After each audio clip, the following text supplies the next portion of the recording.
This is Infection, the survival podcast recorded live on Wednesday, April 21st, 2021, episode 327.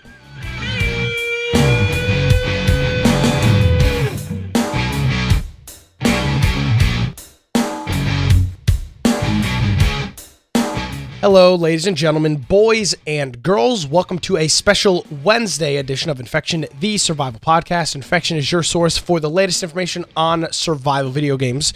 That's going to be our new little thing. We're cutting all the nonsense off, as if you didn't listen to the program last week, we have made a bit of an adjustment to the show format here.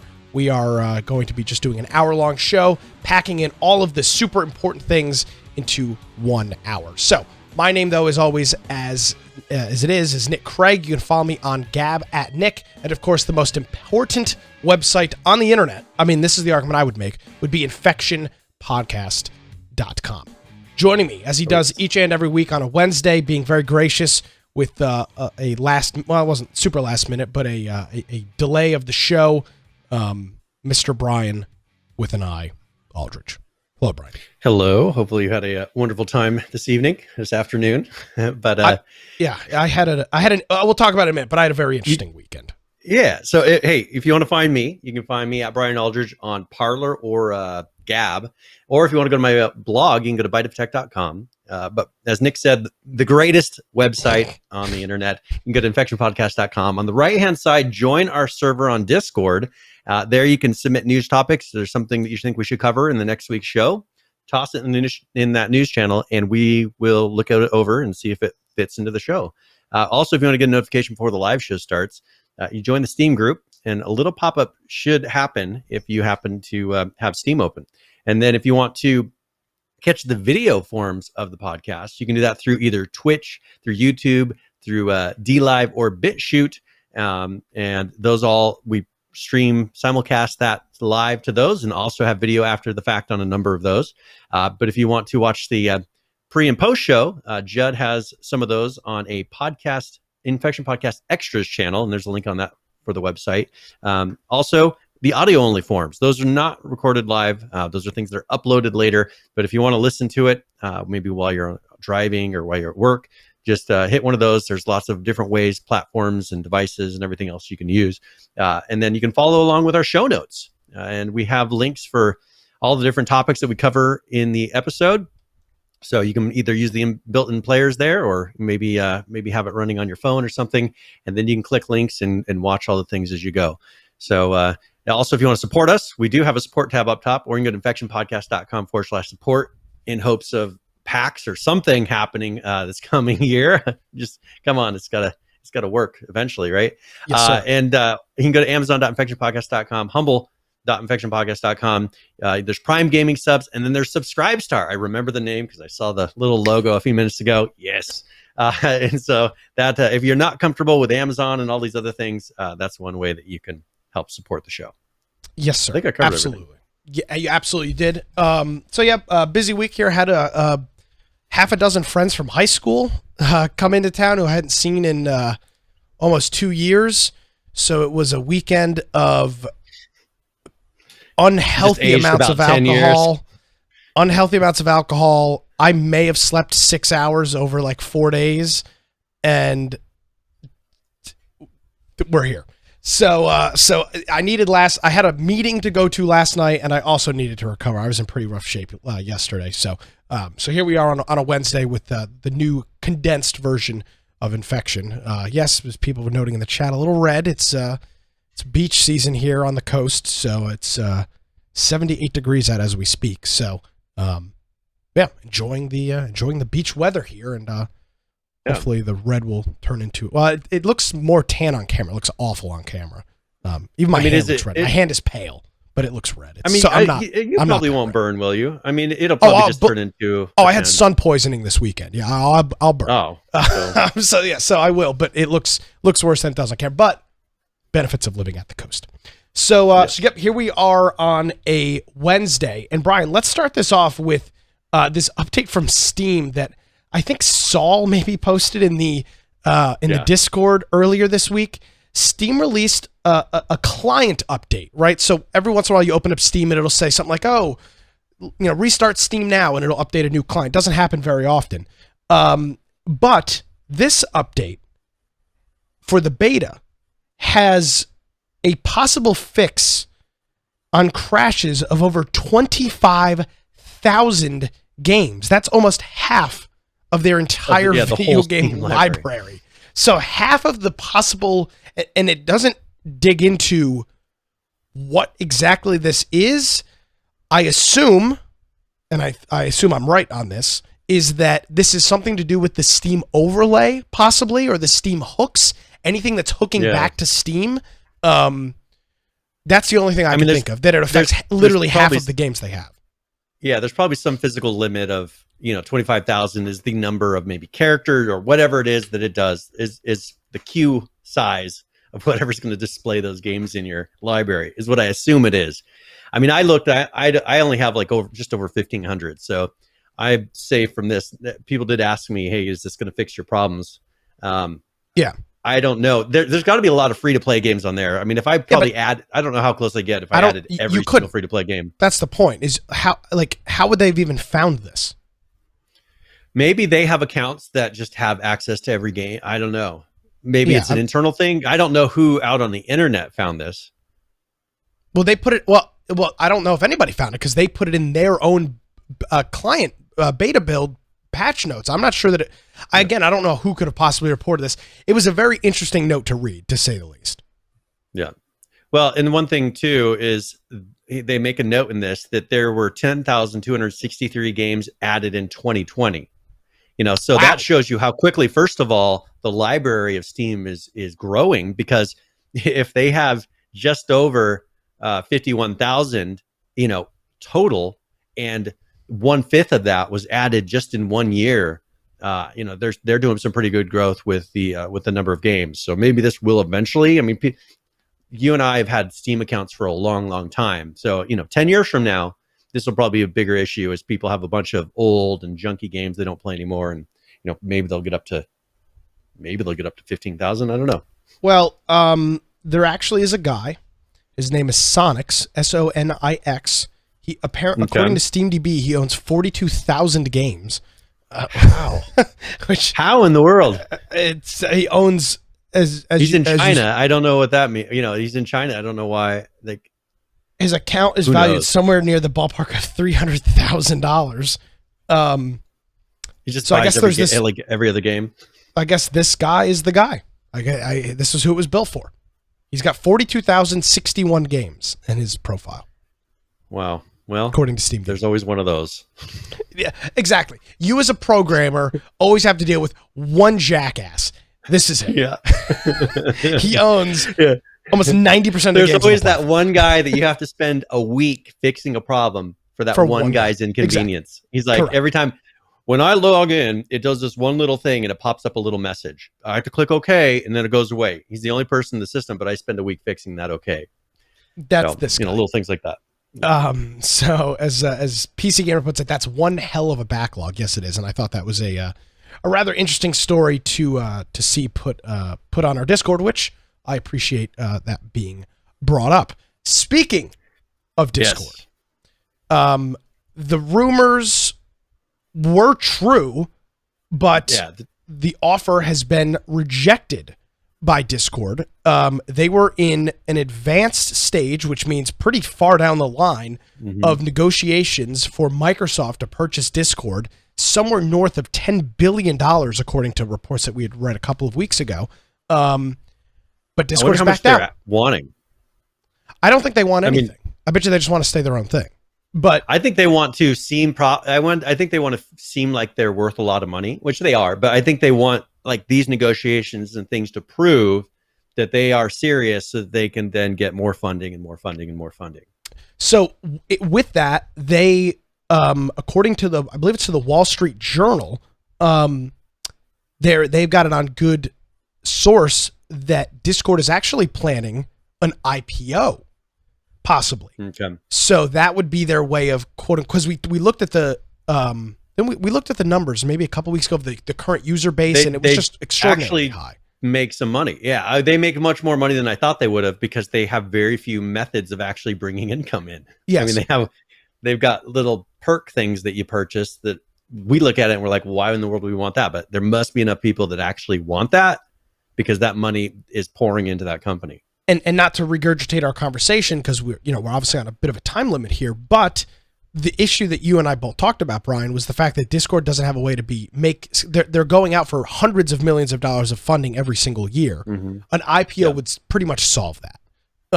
It would solve a good majority of that issue. So Discord, as of right now, has halted the talks. There's always a possibility that they come back, but as it appears right now, a Discord Microsoft merger, which I still have the opinion it would have been a good thing, is not. I think that would have been the best option for them.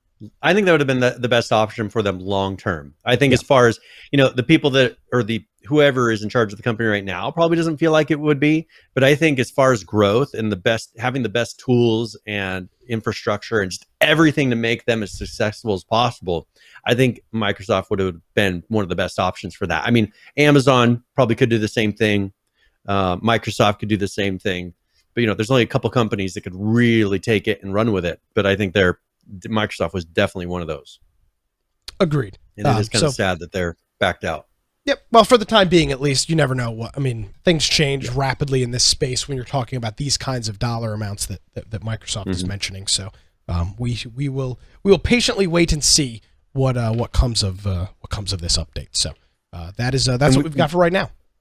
Yeah, we got a few other pieces. Well, we have some Xbox things that we'll get to here in a minute, but a couple other things that you might be interested in based on Microsoft and some of the gaming things with Microsoft.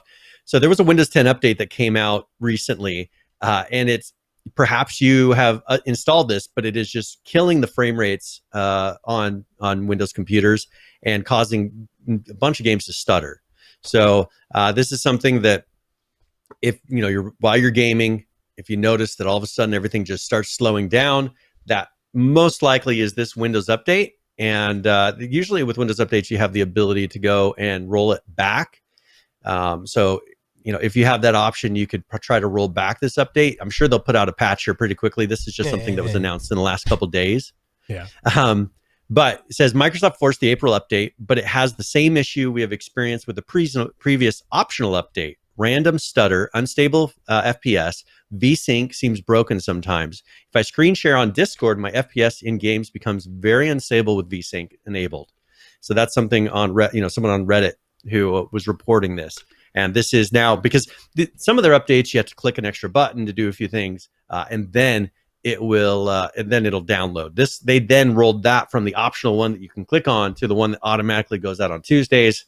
And so people who are running normal updates and haven't paused them will start seeing this patch being put on their system. I think I have noticed this because I had a game that is using 3D. It's in a window. It's not like a normal game, but it was for some reason it just felt like it was lagging, and I was like, this is kind of weird. It was a new thing I put on my computer, and I figured it was the application. Most likely it's this update because I did run this install. All right. Well, if you want the updates, Microsoft does updates. They're KB, and then there's a bunch of random numbers after them. If you want the exact name of the update, there'll be a link in the show notes to an article over at PC Gamer. That's infectionpodcast.com. Yes. And another thing Microsoft is doing is that Windows Store that you have on your computer that most people don't bother opening. I mean, I don't think I've purchased. I installed a thing to encode and decode base 64. Little things like that, sure, you can install. But they are working on revamping and redoing the Windows Store and putting something that they claim doesn't suck. It also will let developers submit their software as unpackaged Win32 apps. So it's not going to be just Windows apps like you see a lot of times. It's going to become more of a normal store where you can purchase software. They said here that they're working on a new Windows 10 app storefront to replace the current and, as they say, much disliked Windows Store. And they said they're going to introduce a modern and fluid user interface, as well as bring changes to the policies that govern what kind of apps can be submitted to the store by developers. So that's a lot of it. You wonder why certain types of apps are the only ones that are on that store. Is because they have limitations on what you're allowed to submit and post to that store. They're going to roll that back, so you'll start seeing just more normal software. Be interesting to see if they actually make something people are willing to use. Because right now, I mean, this is something that's installed on every single Windows computer, yet I don't know hardly anybody that actually uses it. So I do. They've got the. I mean, do you actually use it to purchase software? I do. I've actually purchased a couple pieces of software on it. Yeah. Okay. Yeah, and that's the thing is, I mean, people, there probably is a certain user base that uses it, but I think most people just don't even bother opening it. Most people don't even update the apps that are in there because you have to click and go in there manually and click update all. I think most people don't even know how to use it at all. The icon is somewhere there and they've never opened it. Yeah, they don't. But there are some apps that are only, and Judd is saying the same thing, that are only in that store. Only on the Windows store. There is no exe to download. There's no executable, which is that Win32 that Brian was talking about. It is a store app, similar to what you'd find on an iPhone or an Android phone, an app. So I mean, I've never had a problem with it. It's just kind of a pain in the ass to use. That's all. Yeah, and that's the thing is, I think it's not super friendly, and it's not what people look for. If they think I'm going to go buy something, they don't think of that. One thing that they did say is Microsoft will not take a cut from app developers who do leverage their own in-app commerce channel. Well, so if they use some of their built-in systems, they won't take a cut of the purchase. And they make a note here. That's interesting. This rumor appears as Apple is about to face the U.S. Senate over antitrust concerns regarding the iOS App Store and is going to trial with Epic over the issue. So seems like Microsoft might be doing their best to avoid the similar fate, with this new store as what Apple's going through right now. Yes, sir. So that is Microsoft. Well, what about on the Xbox side? We've actually got something pretty cool that we've been waiting for a long period of time, and that is Microsoft, what used to be called xCloud in beta, now called Xbox Cloud Gaming. The invites for that beta went out, I believe, yesterday. Which is their streaming service. It was previously available to do on phones and devices like that, but now, if you were part of this invite, you will be able to test out this. It works in both Edge and Chrome, which of course are both. Chrome is Edge. The new Edge is built on Chromium, which is the open source version of Chrome. So those two browsers are pretty similar. So you'll be able to do on a device where you can access Edge or Chrome. And if you're part of this beta, you will be able to stream games. This is very similar to the NVIDIA Shield program. This is Microsoft's Stadia equivalent, for lack of a better term. And it's bundled in an existing service, so you're not having to sit there and pay more money for it. Because that's something I have access. I have the Game Pass Ultimate Pass and everything. And so I have the ability to do this same thing. So I'm going to try it out this week now that they've rolled this out, because it just in the last 2 days they've started sending out invites for this. I have to check. Maybe I have an invite already, but if so, I've got the controllers, I've got the devices to be able to do this. I'll try it out and see how it works. Well, I'm glad you brought that up, because that is one thing to note here, is that you will need a controller. This does not allow you to, because you would think, if it's in Chrome, I can just sit here and use keyboard and mouse. There are, not with Chrome, but with the mobile ones, they did touch enable a lot of those. But of course, if you're playing in a browser, that's a different story. And if you're not using a touch screen. But one thing though, keep in mind, a lot of in the past year, Chromium, most people don't realize the difference, but Chromium has kind of taken over the browser market. Edge stepped back and now is pretty much Chromium, all these devices. So this has really opened up, just because, and possibly I wonder if this has played into them getting rid of Edge, because they would have had to redo everything or do it twice, now with Edge and being with Chrome, they can roll it out on one platform and it'll work across almost everything, because almost everything now uses Chromium as a base. The new Edge browser is actually very good. You actually don't have to install Chrome. You can just use the new Edge. It works. And it uses Chrome plugins, the add-ons and all that, it's all there. So if you're not happy with, personally, I don't like Chrome just because Google already takes enough of my information. So I use Brave, but I also will use Edge now, where before I wouldn't even touch Edge. So that's cool. Make sure you check if you're a Game Pass Ultimate subscriber. There's a possibility that you got an invite, so check your account for that. And then one last thing having to do with the Xbox Series X and S. They've been making some changes with the AMD side that has opened up a lot as far as performance and everything. So AMD PC gamers, they have this thing called Fidelity FX, which is it's open source application that they have. And what this going to do is it's going to make it to where these cards are going to be able to do these various effects like single pass downsamplers, rate shading, all these various things that you can use in the system is now going to be supported, I guess, at the hardware level, you could say. And it's going to make it to where, first of all, 40 games currently are using all of these things. Horizon Zero Dawn is one good example. Resident Evil 2, 3, Far Cry 6, the new World of Warcraft, Shadowlands, Cyberpunk 2077. They all are using these to where you can turn this on. And so these features will now be enabled to be, or can be enabled in the Xbox Series consoles.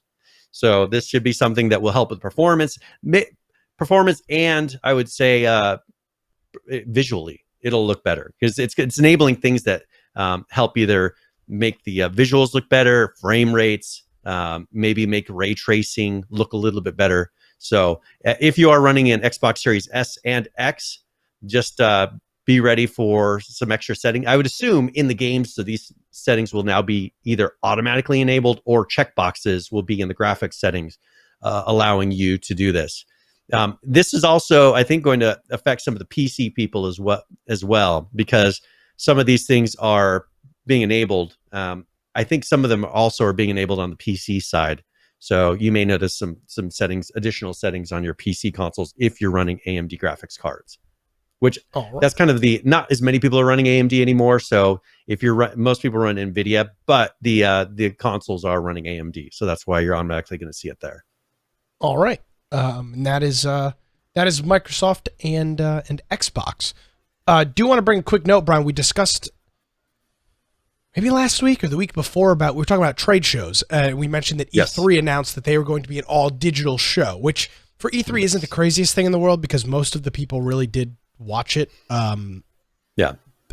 Digitally anyway. It wasn't for the longest time. E3 was a trade show for the true insider industry. It was invite only. You couldn't buy tickets. It was very much public. People like us didn't get to go. You had to be and the public definitely didn't get to go. So everybody watched online anyway. But they're obviously doing it in the digital format. And Ubisoft has announced that they are doing. They've announced the date and time for their E3 2021 event. It's called Ubisoft Forward. That's what they're naming their presentation.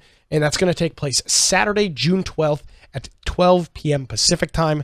That will be 3 p.m. Eastern. So I would assume there's going to be some other conventions probably after that, or some other conferences after that, or possibly before that, just depending on who and what time zone they're located in. So even though it's different, the show will go on. We will have an E3, and I believe as of right now, this is one of the first large ones that we've expected and have announced. So again, that's Saturday, June 12th at 12 p.m. Pacific, and there'll be live streaming links and stuff as it gets closer. So good stuff that's sticking out.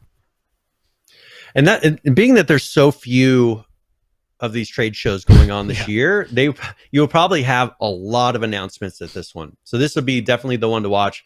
Because there's Far Cry. I think was it 6? Is that the one that we're waiting 6 is to be released?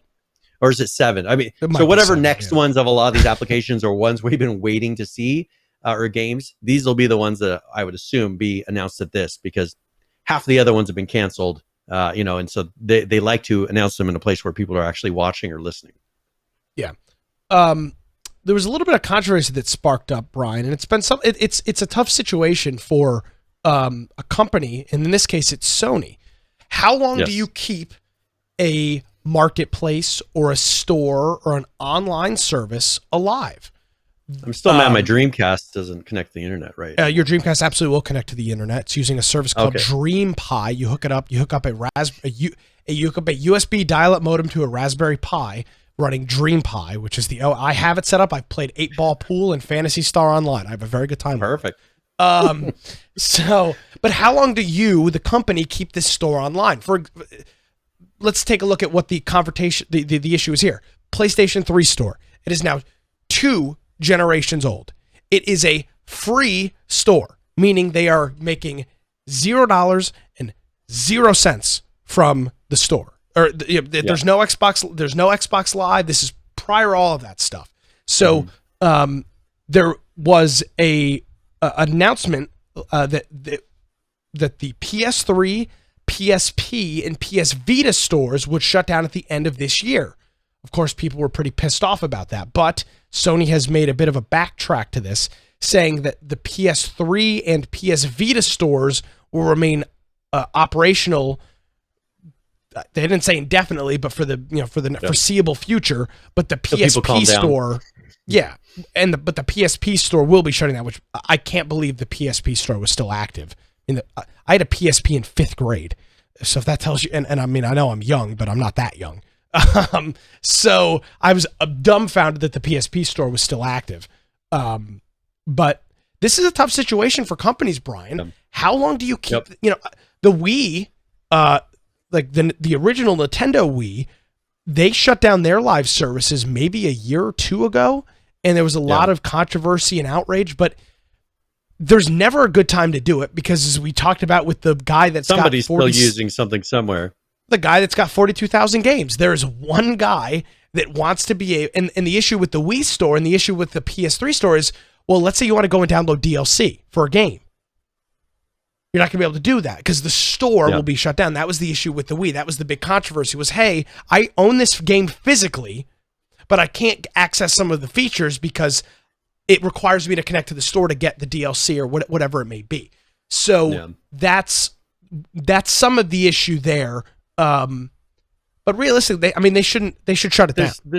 There's a no-win situation in this. Somebody's going to be upset. Somebody's going to be frustrated. And with this, PlayStation 3, I guess this is the downside of the online generation. And we're going to be running into this more and more and more as the years go by. Because back when I was young, I can plug in those consoles, the Atari and the Super Nintendo and all of these, and they all work as intended because there were no stores, there were no online updates. You just had the disc and you put it in, the cartridge, and you put it in. Now you got so many things. Look at the problem I'm going to run in. I don't buy anything with discs. Everything is online on every single one of my consoles. It's all digital. 10 years from now, I'm not going to be able to plug in one of those consoles and just play games, because if I don't have it installed already, I won't have access to it. And so I think this is going to be a much bigger problem. They're going to have to come up with a way. How do you make it to where old users can still play, but and maybe not just allow new purchases, but have a way to where people could still install the games that they purchased? So I don't disagree with you, but let's be honest, Brian. The PlayStation 3 has been out since freaking 2006. This is not a system that's been out for 5 or 6 years. You're going on the 15th year of its life in it being an active store. I can't expect, and maybe this is the solution, Brian. Hey, Mr. Brian, you would like to continue to have access to the PlayStation 3 store? It's $5 a month. How about that? Yeah. Maybe that's the solution to this problem. If you really, really want the store, you're going to have to pay for it because it's no longer cost effective for us to maintain and manage and deal with a store for 18 users. Now, if you guys want to pay for it, sure. Maybe that's the solution. Because I do agree there's a problem there, but I also see the company standpoint where there are people at Sony, most likely, that are dedicated to the PlayStation 3 store. How much money do you think the PlayStation 3 store is pulling in on an average basis? Nothing. It's nothing. Costing them money at this Who point. is buying a game on the PlayStation 3?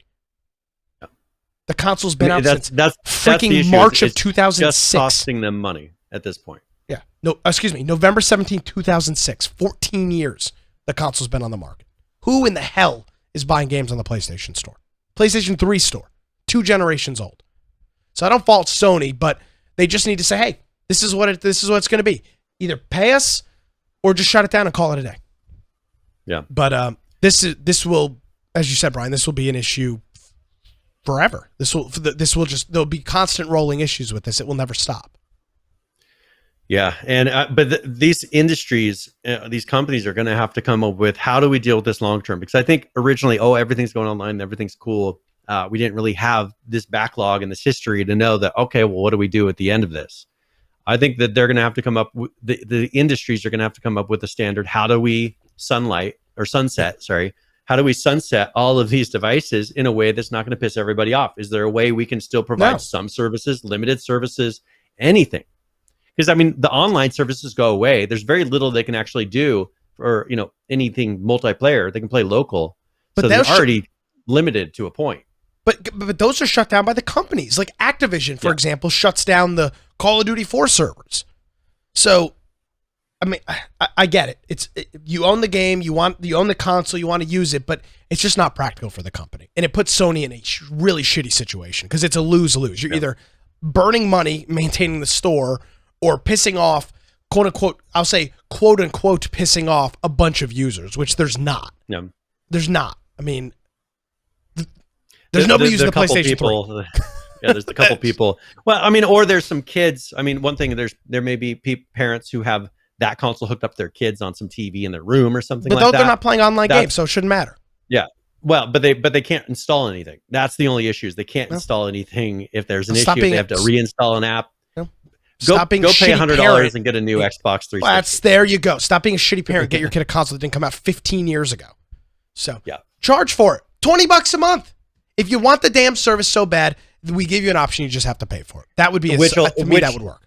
Because that will justify to the person who's paying that. Okay, $20. How long would it be?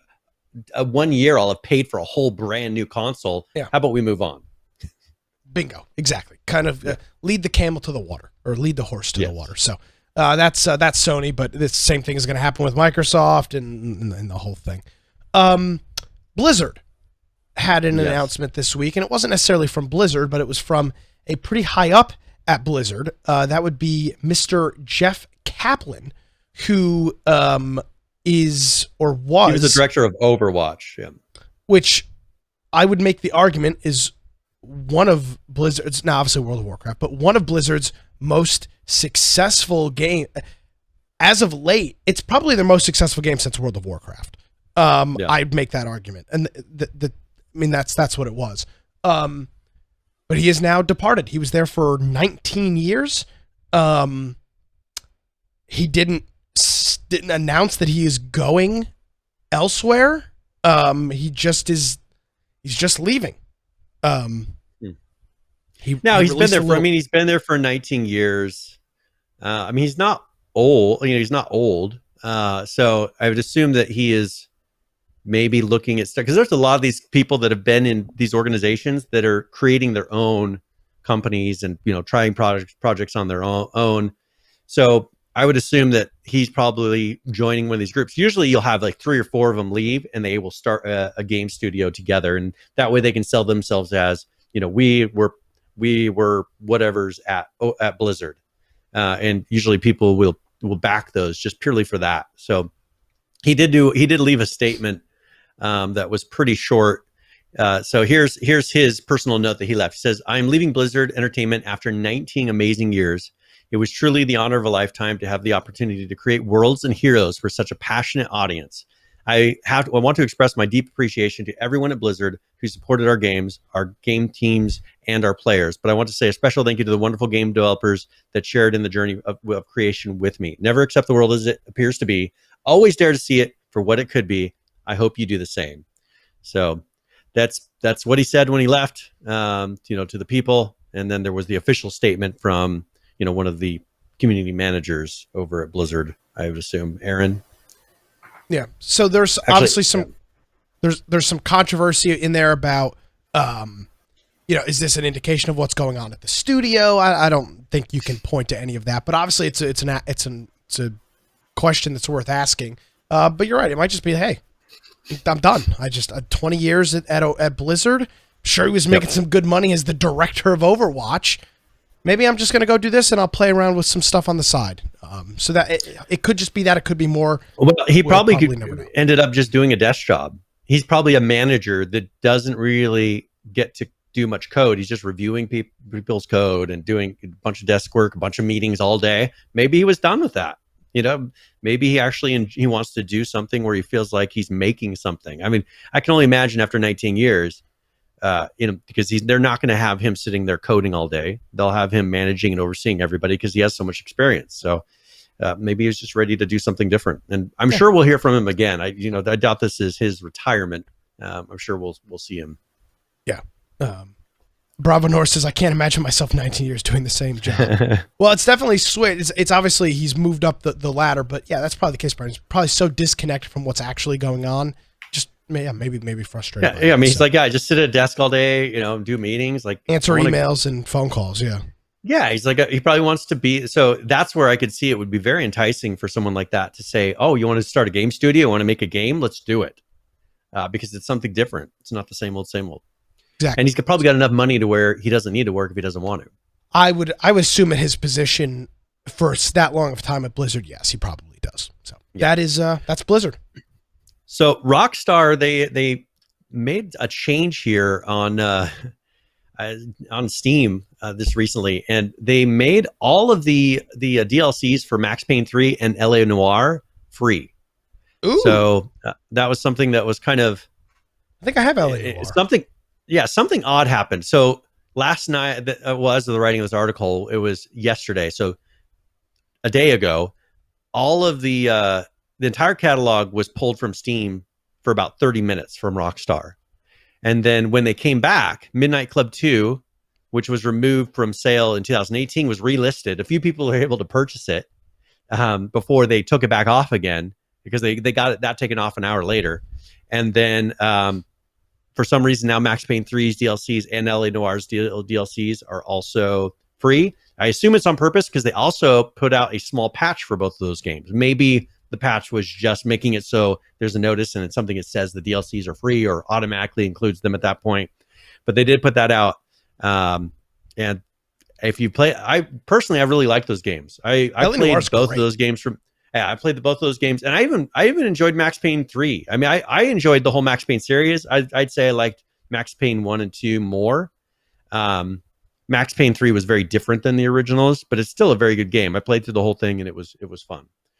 So if you do have those, go check it out and see if you can download DLCs and see what they offer. I haven't really looked. I don't know if it's skins or if it's actually quests and levels and campaigns, but I'll have to check it out. I'll tip my hat to Rockstar there for doing that. Yep. Yeah, and hopefully they'll continue doing that going in the future, because everybody loves free DLC. All right, so let's talk about Twitch for a minute. While we still can. And Twitch had an issue where, first of all, there's we know about the bots. Bots will come in and they'll just follow, or they'll view bots. There's all kind of bots that are in there. But a lot of the big streamers will have tons and tons of fake followers. So you never know.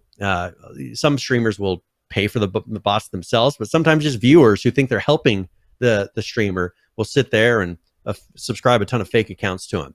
Twitch made a change, and they actually did a scan and cleaned out a lot of those fake followers. And so, for instance, just between XQC and Soda Poppin', they lost about 2 to 3 million fake followers. So just showing the sheer numbers that we're looking at. Soda Poppin', I think he lost over 3.3 million. XQC lost just over 2.6 million.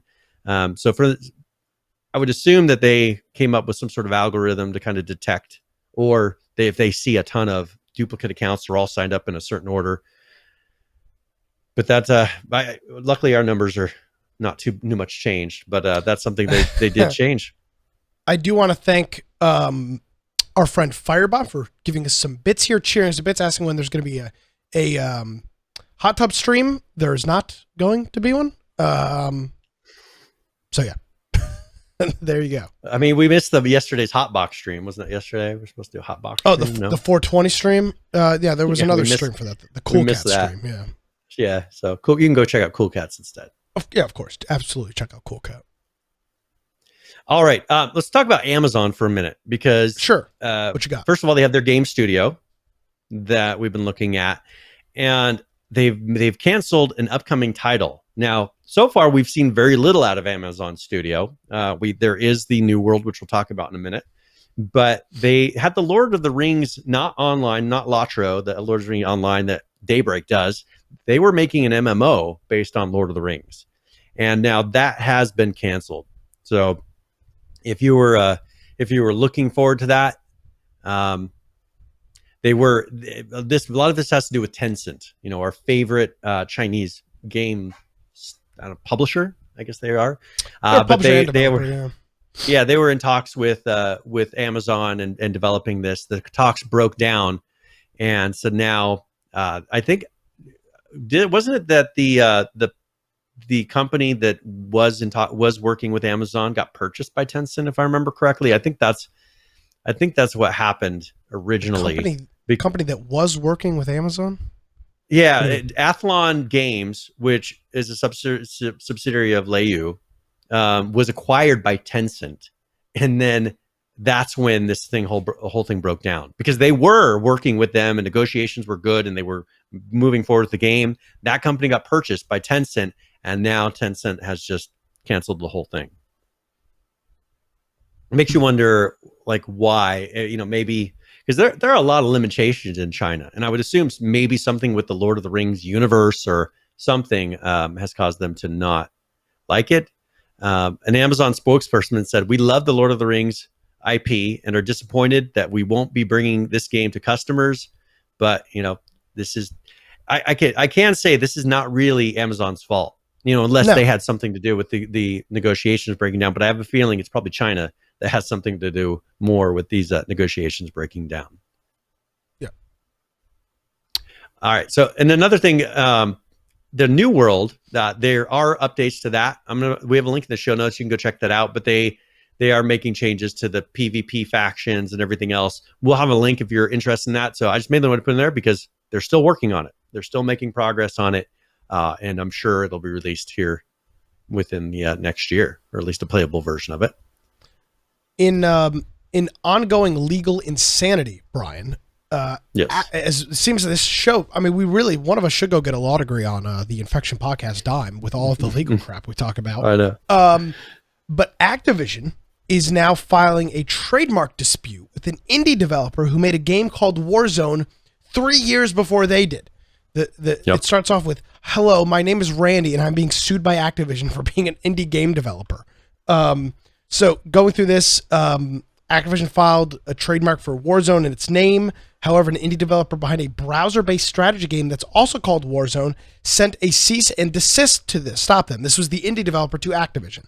Fast forward to the year, Activision's filed a lawsuit to declare the two games couldn't possibly be confused, and an indie Warzone dev has started a GoFundMe to raise enough money to fight the publisher in court. So Activision has got so much money and so much power. This guy is screwed. I understand wanting to stand behind your morals. I understand it's not right. I understand that might not be how our legal system should work, but that's how it's going to work. So unless this guy just makes a boatload of money on his GoFundMe campaign, which as of right now, he's made $19,000, which won't cover a day worth of lawyers scrubbing through documents. He's probably screwed. I would love if Activision had to change their Warzone name to something else. But I mean, I feel bad for the guy, but I don't think he's got a fighting chance. No, and this is the issue. I mean, what do you do? What are you gonna do? What are you gonna do, Brian? You gonna mortgage your house and put your wife and kids at risk to sue Activision? Legally, he's in the right. But it doesn't matter. In the right, and that's the sad part is he's in the right. There's very little he can do because they have more money and they can just bankrupt him along the way with legal fees. I mean, if they can make it to where they bankrupt him, if he could push to the end, he could possibly get back legal fees, but that's not a guarantee. So this guy, before they even published the game or said anything about the game, he had a game out with the same name, and now they're taking that name from him. Yeah. So I guess the one thing I could possibly see is that maybe a law firm sees how egregious this is and takes it up for him. Takes it up, they take it up pro bono to start with knowing that there's a possibility of a massive payout if they can beat Activision. So that's a possibility. But I mean, this is the ugly part of our judicial system, at least in the United States, Brian, where you might be in the right, but unless you've got the pockets to go after somebody like Microsoft or Apple, and like or hate what's going on between Epic and Apple right now, the fact that Epic and Apple can go at it, two behemoths can go at it, and Tim Sweeney is all in. I mean, he wants blood from Apple. He'll bankrupt himself. If I had to guess, he's probably willing to bankrupt himself to beat Apple in court. That's where these battles need to be fought. I mean, this is not with some indie developer who's sold a few copies. I mean, this guy could be a freaking UPS driver for all you know. I mean, he's just some random Joe Schmo. He's not even a full-time developer. He's and now Activision is suing him. I mean, you talk about a wake-up call. One of the largest video game publishers and developers in the world. So hopefully, maybe the bad press will be enough for Activision to drop it, because it just makes them look beyond. It's just so petty and ridiculous, and they're in the wrong. 100%. Yeah, but they're concerned that he's going to make them change their name. I mean, that's his concern. And they should. What they should do is pay him some money and create a contract saying, "Hey, you can have your game, license the name, our game." They're not going to be confused. They need to come up with something to where he can still maintain his name. And they don't have the ability, and he doesn't have the ability to force either one of them to change. Yeah. So as long as he doesn't start trying to brand himself and pretend that he is them. Which there's been no indication that he's been trying to do that. So there's no hint of that.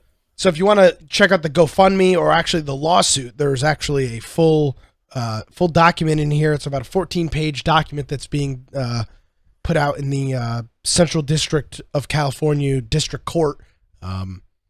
Activision is suing Warzone.com LLC. Well, so good on this guy. Good on this guy, and good on hopefully everybody else. If you're going to do anything, create an LLC so Activision can't so he's come limited and on the steal amount your of house. damage he can take. Yeah, and I'm sure Warzone.com LLC is not a thriving multi-million-dollar business. Thank God they didn't name him. He's got an LLC. So this guy obviously knows how to run a business. Get an LLC if you're doing anything where you're doing transactions or anything of that nature. So there's business tip from Nick. Thanks for the business advice. I wanted to show something off that we discussed in the last couple of weeks. Remember that MetaHuman creator that Epic has released recently? So they've actually released that. I logged in there, played with it a little bit, checked it out, some of the features. I know Judd had done it as well and had a character running around in one of his maps. But there's a video that shows some more of these controls. And so is that video, Meet the Team? Yeah. You're playing, or is that the Meet trailer? the Team. Oh, I'm sorry. Okay, can you rewind it and let's play that? Because they actually talked to this. And one thing I wanted to show is they show the controls. And they show how it works. I think it's really going to amaze people to see how easy it is to really work with characters and create characters for video games, and how much this is going to make a difference for a lot of the indie developers. You create the narrative. I am MetaHuman. Spooky. Initial spark for the MetaHuman idea was just the fascination with digital characters in CG.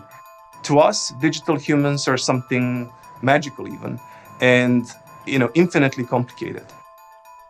MetaHuman Creator is a cloud stream application that lets anybody create high-fidelity digital characters. What used to take months now takes minutes, and people don't even have to think about all the technical steps that they normally would need to take. We're going after 3 really hard problems, and we're not compromising on any of those. Outright quality that you'd expect in a AAA game for a digital human. Making sure that anyone can use this tool, that anyone can create a character in minutes or hours that used to take weeks and months. And all of that has to work at that fidelity with rigged and ready to animate in-engine in real time. This topic, previously reserved only for teams with large budgets and with large amount of time, now is accessible to everybody and even to people outside of the industry. It's like really a very robust but very simple to use system, and it's really a joy when you just sit there in front of the tool and you can just like focus yourself on the sheer creativity and you get excited about exploring.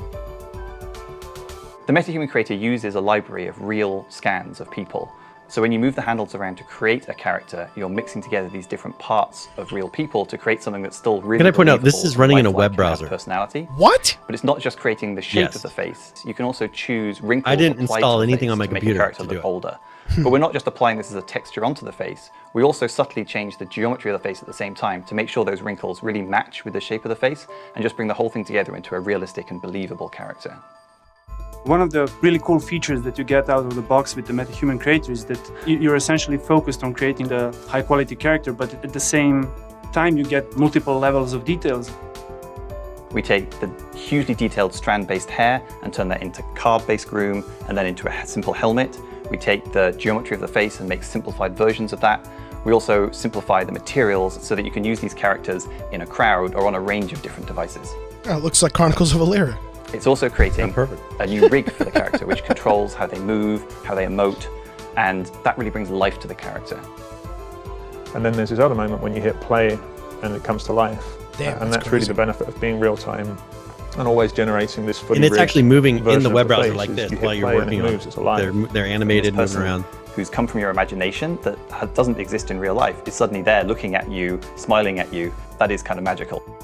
When you look at MetaHuman Creator or things we're doing with Quixel Megascans, the things that are coming in Unreal 5, I think the type of content we're going to see from very small teams and individuals is going to be a massive shift. MetaHuman can be your endpoint. It can be the character that goes into your game. But it can also be your starting point where you start creating your own layers on top of what MetaHuman provides. I feel that we've accomplished something truly remarkable here by creating these digital characters with which you can empathize.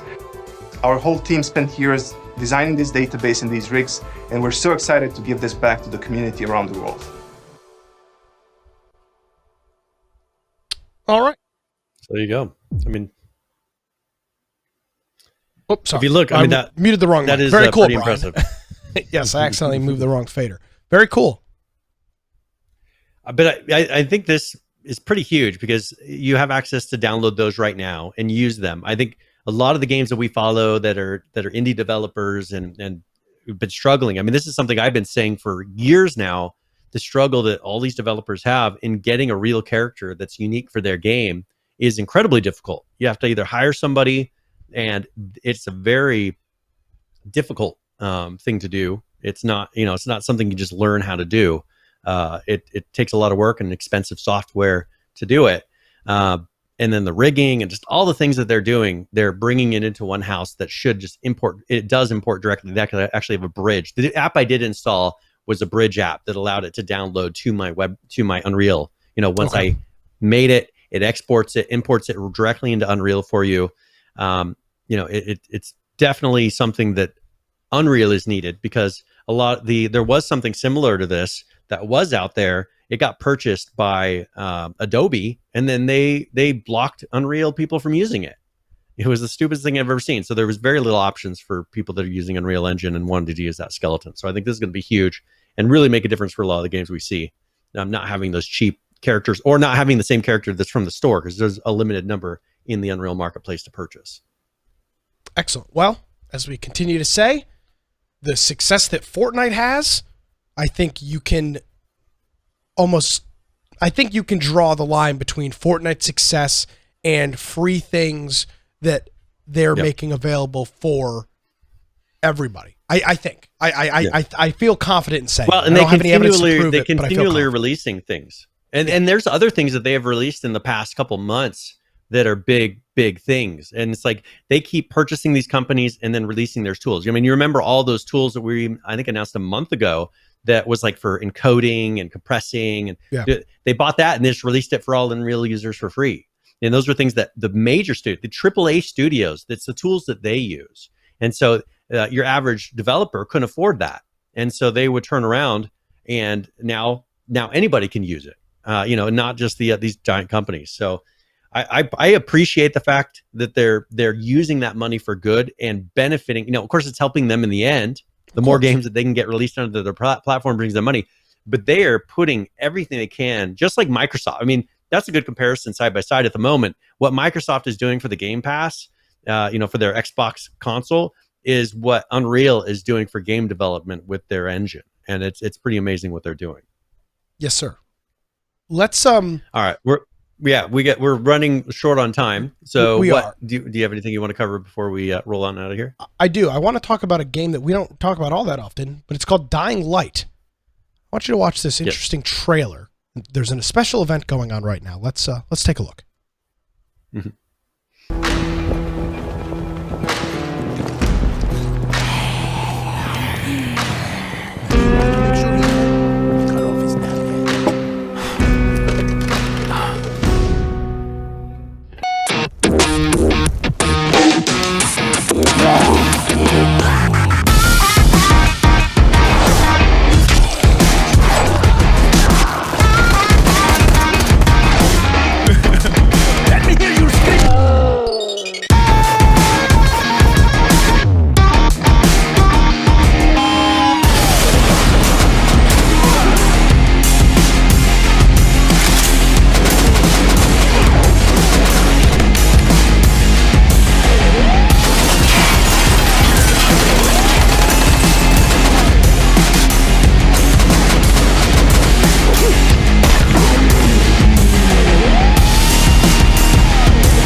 So, it started on the 19th.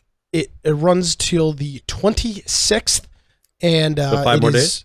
Yep, 5 more days. It is what they're calling Dying Light X Rust. So there are a bunch of Rust skins inside of Dying Light. It's a special timed event, and it goes until the 26th. So if you are a Dying Light fan and also like Rust, or if you are a Rust fan and want to try a game out, Dying Light, and it's free, by the way. The DLC is free.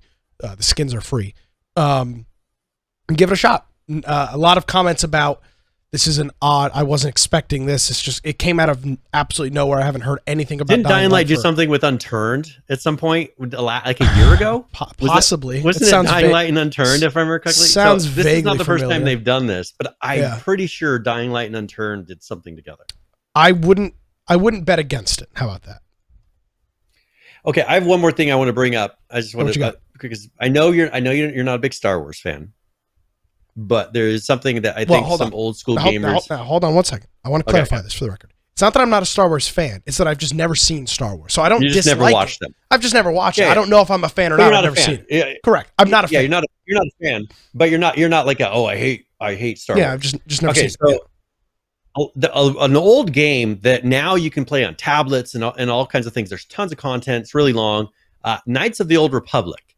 They are doing a remake of it, according to some rumors that are out right now. So there's a remaster of Star Wars RPG Knights of the Old Republic, supposedly in the works, and it was just kind of somehow disclosed earlier this week while they were doing, I think, a podcast, and he had mentioned it. So there's this it's Aspyr, ASPYR is the company name, is developing the remake.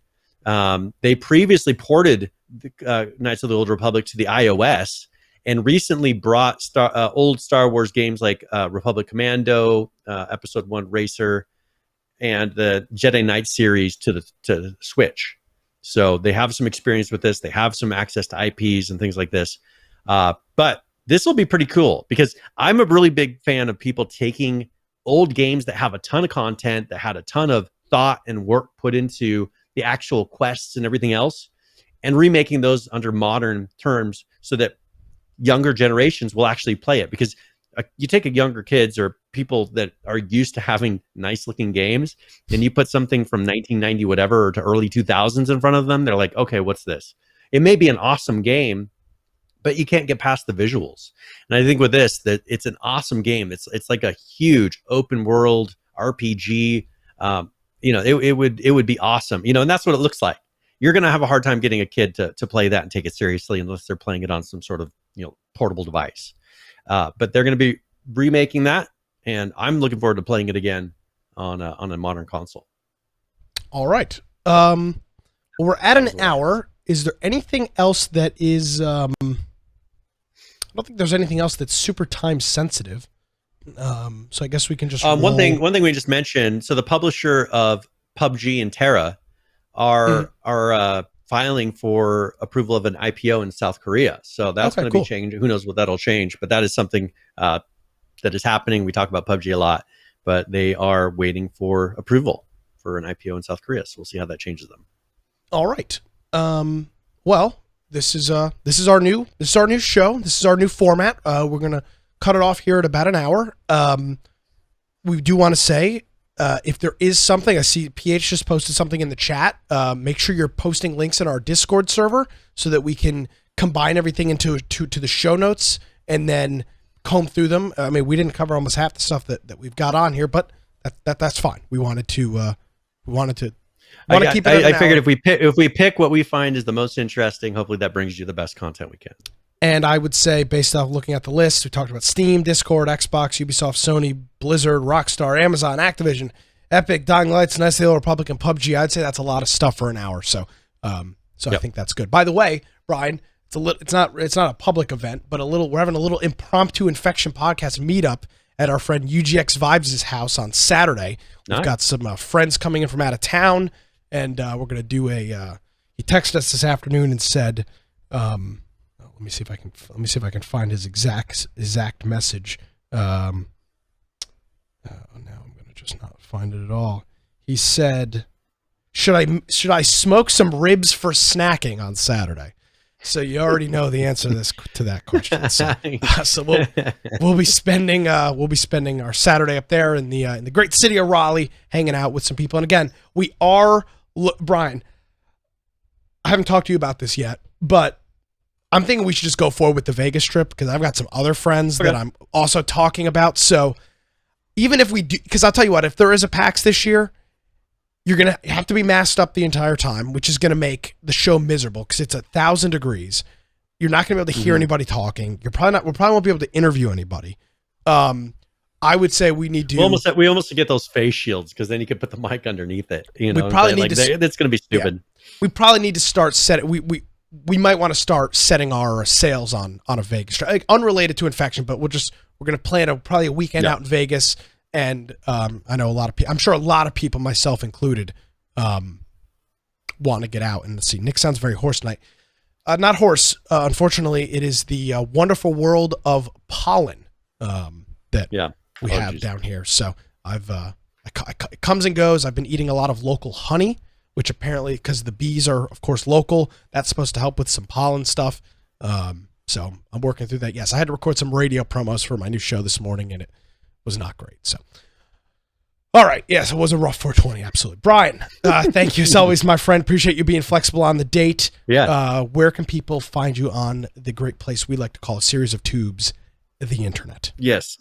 All right. Well, if you want to find me, you can find me at Brian Aldridge on Parler or on Gab, or you can go to my blog, biteoftech.com. But most importantly, just go to our website, infectionpodcast.com. Click on the right-hand side where it says join our server on Discord. In there, everybody's hanging out. There's lots of different channels you can type in and hang out with people. We also have a news channel. So if you think there's something we should be covering, maybe, or you have a comment maybe on our new format or suggestions that you think we should be doing, make sure you go into our Discord and leave a comment in there. We also have our Steam group if you want to get notified before the live show, and you can do that, and it should pop up a little notification if you happen to have Steam open and you're logged in. And then we have the video forms of the podcast through Twitch, YouTube, BitChute, or DLive. And a lot of those we do stream live, and you can watch some of those after the fact, the stream. And we have our podcast extras channel. So if you're interested in what we talk about before and after the show, we have some of those on there, and you can go and stream those. We have our podcast audio forms of the podcast here at the lower right-hand side. So whatever platform device you might be using, click down there. And there's a lot of different options that you can do. We also have on there show notes. So if you click on a particular episode, you can follow along. We have an audio player, we have a video player in there, and then links for everything that we discuss here. We'll have some extras left over, but you're more than welcome to go check those out and see if anything interests you. Kind of like a little news site. And we have our support tab. So you go to the top and you can go to support there, or you can go to infectionpodcast.com/support, or you go to amazon.infectionpodcast.com, humble.infectionpodcast.com, Subscribestar, or you can go to our Twitch page and subscribe with your Prime Gaming on your Amazon Prime. So thank you very much. Yes, sir. Thank you. I'm just looking to see. I don't think we've got any new subscribers. I do want to thank our friend Firebomb, who threw us a couple cheers here during the program. It is greatly appreciated. We'll be back Tuesday next week, regular schedule. So for and we'll, again, we actually gave some pretty good heads up. I think I texted you late Monday night, Brian, and then we kind of put the notice out, I think, Tuesday morning. So we tried to give some ample time. But yeah. So Brian, thank you. Thanks to everybody for joining us. If you missed a couple episodes, I'm transitioning into a new role. I'll be hosting a morning political talk program here in Wilmington. You'll be able to find the details for that on my website, nickcraig.com. It's a coming soon page right now. As soon as I've got all the details, we'll have a redirection up there and get that to where it needs to go. All right. Gab at Nick. And of course, I mean, it's not even a question. If you missed any portion of the show, you want to get links to all the things that we talked about, maybe help that guy fight off Activision, you can do all of that fun stuff. It's on our website, infectionpodcast.com. Thank you so much for joining us, everybody. Have a great week. We'll see you next time.